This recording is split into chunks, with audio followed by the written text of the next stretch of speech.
Continuamos con más en UPAO Noticias, edición central. A nivel nacional, como todos sabrán, se ha difundido una alerta epidemiológica debido a la influenza A y a sus variantes. En La Libertad ya son 4 personas fallecidas debido a esta enfermedad.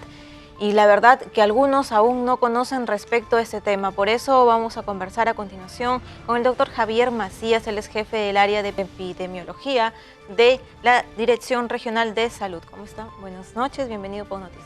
Buenas noches, señorita.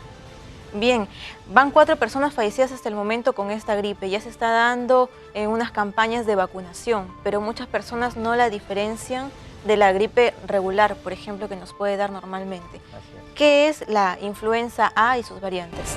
Influenza es un tipo de gripe, como tú lo has mencionado, y cuando hablamos de influenza A es una de las variedades dentro de la influenza. Influenza podemos tener A, B, C, y las involucradas en brotes, epidemias es influenza A predominantemente e influenza B minoritariamente. Y dentro de influenza A tenemos variantes como la porcina que le llamaban, ¿no? H1N1, pero también hay circulación de otro tipo de influenza que es la H3N2. Y podemos decir que a nivel de Trujillo están circulando ambas, H1N1 y H3N2. ¿Cómo determinamos la diferencia entre que nos dé una gripe normal, una gripe regular, y reconocer que son síntomas ya de este tipo de variantes? Muy buena pregunta. Ahí, por ejemplo, cuando uno tiene un resfrío, simplemente vas a tener fiebre, malestar, ¿no? Puedes hacer tus cosas, ¿no? Y se te puede pasar tomando algún tipo de medicamento que puedas tener en casa a la mano. Sin embargo, cuando uno adquiere influenza A, ¿no? La fiebre va a ser una fiebre elevada, ¿no? Por encima de 38, 38,5, 39, puede llegar tranquilamente hasta 40, ¿no? Va a haber un dolor intenso en el cuerpo, dolor muscular intenso que no va a permitir que tú hagas tus actividades, prácticamente te hace guardar cama, ¿no? Si bien es cierto, puede haber tos. La diferencia entre una influenza y un resfrío común es que la tos, para la influenza es una tos seca, no es productiva, no hay secreciones, ¿no? Y bueno, una de las características en ambas, ¿no? Es las secreciones que vamos a tener, no solamente que vamos a eliminar por la boca, sino por la nariz, ¿no? Y entonces, como a veces nos tocamos, el mecanismo de transmisión es o por contacto directo, por las secreciones que salen, ¿no? Y que están en el ambiente, por ejemplo, entre nosotros que tenemos una distancia corta, yo te puedo enfermar, ¿no? O si yo me he tocado, ¿no? Y he cogido las manos y no me las he lavado, te puedo dar la mano o puedo coger cualquier otro objeto y ahí se produce la transmisión. Entonces es importante sobre todo hablar del tema de la prevención para evitar estos 2 tipos de transmisiones que son las más regulares. Así es, ¿no? De manera indirecta por los objetos, que tranquilamente uno los puede limpiar. Tú puedes tener alcohol en tu casa, los puedes limpiar. Otras superficies puedes usar lejía, no hay ningún problema, ¿no? Pero la otra manera es no solamente lavarse las manos, ¿no? Que es una de las medidas universales para cualquier otro tipo de enfermedad, evitar que uno la contraiga, ¿no?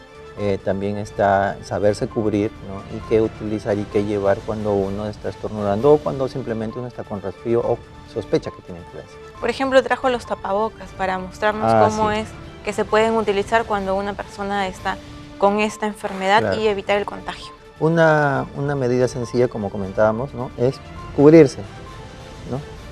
Entonces, tener una mascarilla simple, ¿ya? Que tiene una bandita aquí de metal para poderla adosar a tu nariz y pueda estar cubierta, con la finalidad de que si uno está estornudando o está con secreciones o estoy hablando, pues evitar diseminarlos en el ambiente, ¿no? Y vamos a evitar enfermar a nuestros familiares o compañeros de trabajo o si estamos en la universidad o en el colegio, pues a nuestros compañeros de estudio. Entonces, con esta medida evitamos que los demás nos enfermemos y evitamos también que alguno otro nos pueda enfermar. Cuando tosen también taparse con el antebrazo. Esa es la otra medida, ¿no? Entonces, si no tenemos esto de acá que nos va a ayudar mucho, tremendamente, ¿no? Y tenemos ganas de estornudar, no usar las manos. Muchas veces podemos cogernos así, cogernos acá, ¿no? Y estornudamos. Entonces estamos contaminando. Nos dan la mano y nos saludamos. Exactamente, y no nos hemos lavado. Entonces, no. Hay que nuevamente recordar que tenemos que usar el codo, ¿no? Como una barrera mecánica, ¿no? Que va a impedir que los microbios que salen no se expandan, porque la velocidad es tal que salen disparados, pues todos los microbios que salen por la nariz por un estornudo. Entonces nos cubrimos, evitamos que nuestras manos estén contaminadas y podemos continuar con las actividades. Para eso también tenemos que saber cuál es el lavado correcto de manos. También, eso es muy importante, cómo lavarnos las manos. No vamos a hacer un lavado de manos como para una operación, ¿no? Pero sí hay que saber que tenemos que tener una técnica de lavado de manos correcta con la finalidad de poder no contaminarnos después de habernos lavado las manos, ¿no? Y precisamente nosotros hemos preparado una siguiente información respecto a cuál es la técnica adecuada para este lavado de manos con el apoyo del doctor Javier Macías. Vamos a verlo. Bueno, para una técnica de lavado de manos correcta necesitamos tres cosas: el agua, el jabón, ¿no? Y algo con que secarnos las manos. Entonces, antes de proceder al lavado de manos, lo primero que tenemos que hacer es retirarnos todos los objetos que puedan haber en las muñecas y en los dedos, como las joyas que podemos estar cargando. Abrimos el grifo, utilizamos el jabón, nos mojamos y hacemos un movimiento circular con las manos hasta hacer espuma. Después hacemos movimientos circulares con la punta de los dedos en la palma de las manos. A continuación, hacemos un movimiento de fricción entre dedos para eliminar las bacterias. Pasamos a realizar movimientos de rotación entre cada dedo. El siguiente paso es tratar de retirar los residuos que se acumulen en cada uña. Y culminamos frotando las muñecas. Nos enjuagamos con el agua hasta retirar el jabón. Posteriormente procedemos a secarnos con el papel toalla y con el mismo papel cerramos el caño y lo desechamos en el tacho de basura. Y con eso ya estamos listos con las manos limpias para poder continuar haciendo nuestras actividades diarias. Bien, y ahí teníamos la técnica adecuada para el lavado de manos. Ahora vamos a pasar a otro tema. Ya vimos el tema de la prevención y justamente relacionado con esto son las campañas de vacunación que se vienen realizando. Así es. Pero preferentemente la población de riesgo, que son los que Así tienen están más propensos a que tengan complicaciones. Efectivamente. Dentro del calendario nacional de vacunaciones, los menores de 5 años, sobre todo con énfasis los menores de 3 años, tienen garantizada la vacuna, que está dentro de su calendario regular. Sin embargo, como tú has mencionado, hay grupos de riesgo que pueden complicarse y morir, como hemos estado viendo. Y ahí podemos hacer un hincapié importante. Las 4 personas que han fallecido pertenecen a la población de riesgo. Pertenecen a población de riesgo. Uno ha sido un menor de 1 año y los demás son mayores de 60 años, ¿no? Entonces, cuando las mamás llevan a los niños a vacunarse, ¿no? Sacan la vacuna de estos frasquitos que son de este color fondo blanco con una listita amarilla, ¿no?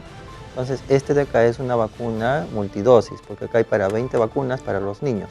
Entonces, esta es el frasquito para niños que usan las enfermeras para vacunarlos, ¿no? Y cuando van los adultos, ahora vamos a mostrar el otro, es un frasquito así, es mucho más pequeño en comparación al anterior, que es una monodosis, o sea, quiere decir que esto está para una sola persona, ¿no? Y vemos la identificación que es blanco también, pero la lista es azul y es mucho más pequeña que el frasquito para niños.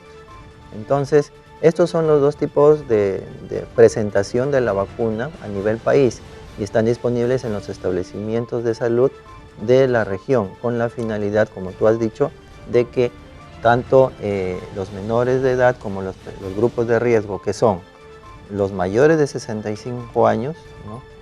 Y dentro de los mayores de 5 a menores de 65, quienes tienen enfermedades crónicas. Por ejemplo, una persona que es asmática, una persona que sufre una enfermedad pulmonar obstructiva, personas diabéticas, personas hipertensas, personas gorditas, obesas, personas que tienen insuficiencia renal, personas que han estado o están bajo tratamiento por cáncer, por ejemplo, personas con problemas inmunológicos deprimidos, VIH, SIDA portadores, por ejemplo, son personas que deben de vacunarse. Otro grupo de riesgo también es el personal de salud que está en contacto directo, y otro grupo de riesgo son las gestantes, que también la indicación es de vacunarse porque no solamente hay peligro de una sola vida, hay 2 como mínimo o pueden ser más, depende, hay mellizos o trillizos, pero deben de vacunarse. Y para ellas la indicación es de que a partir del 4.º mes de gestación, ¿no? Ya pueden ir al establecimiento a recibir su dosis de vacuna contra influenza. ¿Cada cuánto tiempo se debe tener esta dosis? Muy bien, esa es otra muy buena pregunta. Estas vacunas están diseñadas para protegernos por un año aproximadamente, porque cada año se hace un nuevo lote de vacunas con la mayor cantidad de serotipo que está circulando en cada país y a nivel mundial.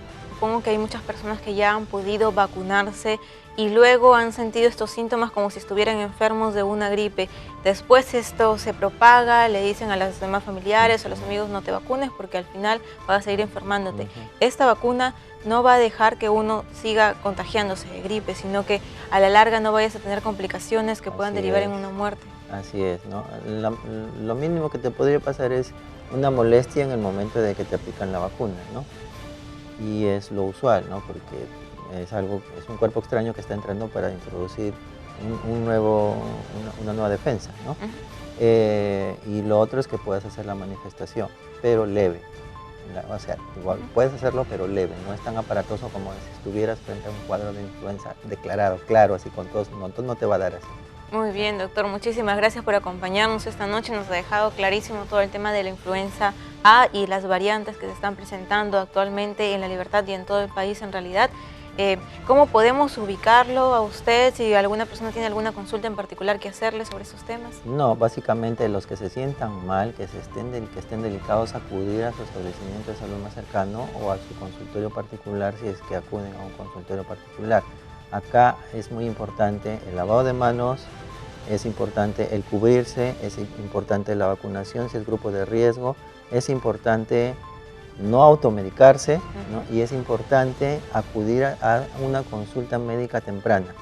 No automedicarse y no ir a comprar cualquier tipo de medicamentos o retrasar la atención es muy vital porque al final si tienen influenza pueden complicarse y pueden terminar en cuidados intensivos. Muy bien, doctor. Nuevamente le agradecemos su presencia aquí en los estudios. Nosotros tenemos ya que ir a una pausa comercial y volvemos con más aquí en UPAO Noticias, edición central.